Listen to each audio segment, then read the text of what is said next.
Hello everyone, Ron here from LTL Tutoring Central, and if you're looking for tips and strategies to help with your learning, you are in the right place. The title this week is Take a Wee Break, Use a Comma. So I'm talking about comma usage, and commas can be used in so many places, so I won't be able to cover everything in this short video or in the blog, but I do recommend looking at the blog because there will be some examples there that can help you see exactly where you should be using commas.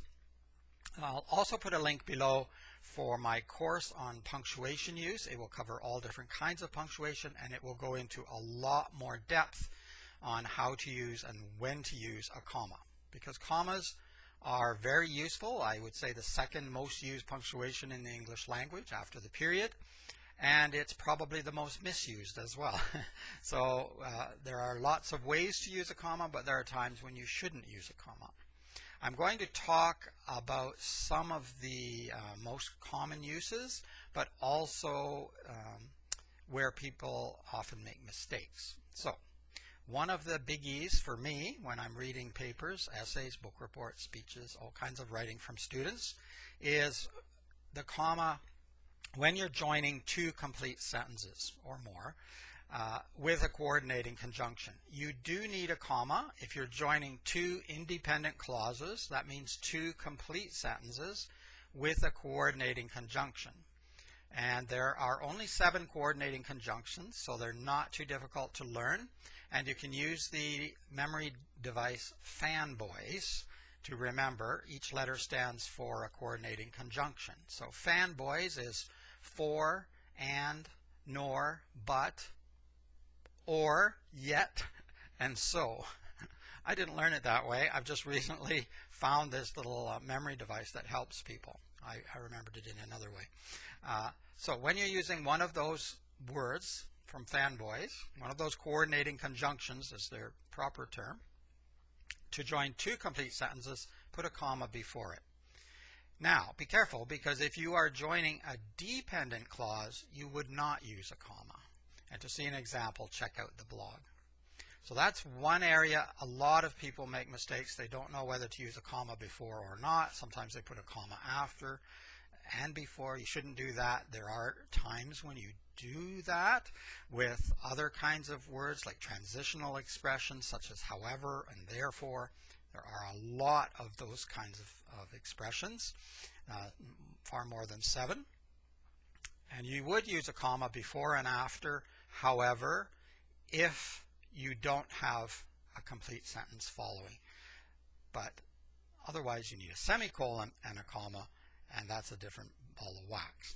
So you can check out, again, the blog. There is an example there with a semicolon and comma to clarify that. Just remember, when you're joining two complete sentences, you need a comma with a coordinating conjunction. You can't join two complete sentences with just a comma. That's also an error, so you don't want to do that. Another useful place for a comma is when you're using a series. And a lot of people know that you do that with a series of words. So you went shopping, you bought milk, comma, bread, comma, tea, comma, and coffee.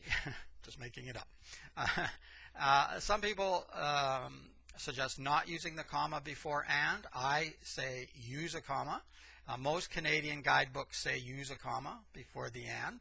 So I would suggest that you do use a comma when you have a series. But you can also have a series of phrases or a series of clauses, and you would also use a comma in those situations. So the dog ran to the creek, comma, jumped over it, comma, and caught the rabbit. Something like that. Again, just making it off the top of my head early this morning.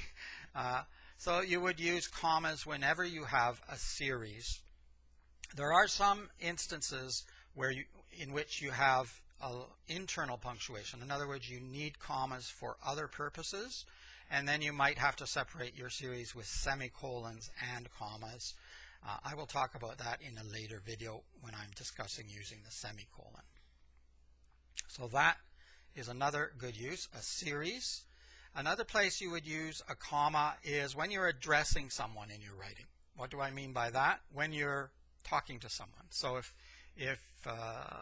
you write a sentence such as, Diane please come to the back. You would put a comma after Diane. So when you're addressing or speaking to someone within a sentence, you would separate it out with a comma. And another place in a similar way is yes and no. Yes, comma, I am coming to the party. Or no, comma, I don't know where those books are. So you would separate yes and no out with a comma in most cases. There are many more places where you want to use commas. I just wanted to touch on a few big ones, especially that coordinating conjunction piece. You will know some of the other places in which you use commas in dates and things of that nature. Check out the blog. It will help you some more. I want to touch on one more piece because a lot of people and teachers and others say, well, when you read your work aloud, wherever you pause, you probably need a comma. And this is somewhat useful, but it isn't really the best way. You do need to understand some of the rules to really get it correct. There are a couple of problems with that. One is some people don't read well, and so when they read their work out loud, they don't necessarily pause in the right places. Their intonation and their flow is incorrect to start with, so you won't really know where you should be putting your comma. You'll be pausing and thinking, I should put a comma here, and it might be in the middle of a sentence. It just doesn't belong.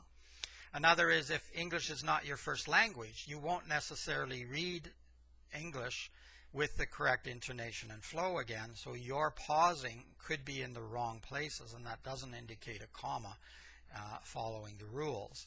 So I do recommend reading your work aloud always. It's a great part of your proofreading and editing because you can learn or you can find some of your other mistakes. I think it's much more useful for other reasons rather than the comma.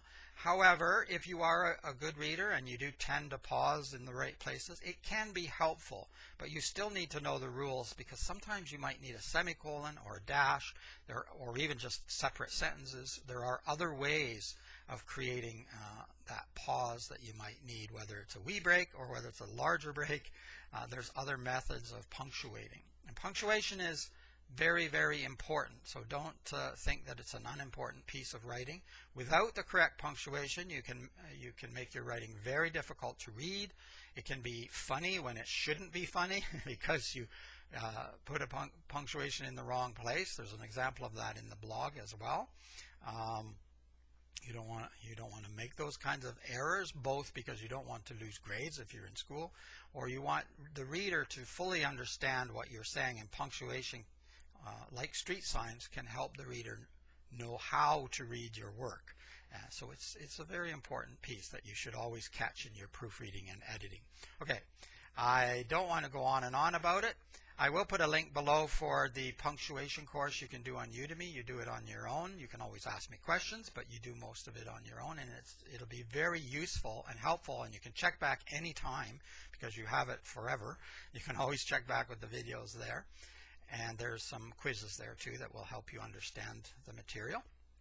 If you have any questions or comments, you can leave them here if you're watching on YouTube, or you can check out my website or email me. I will put that information below as well.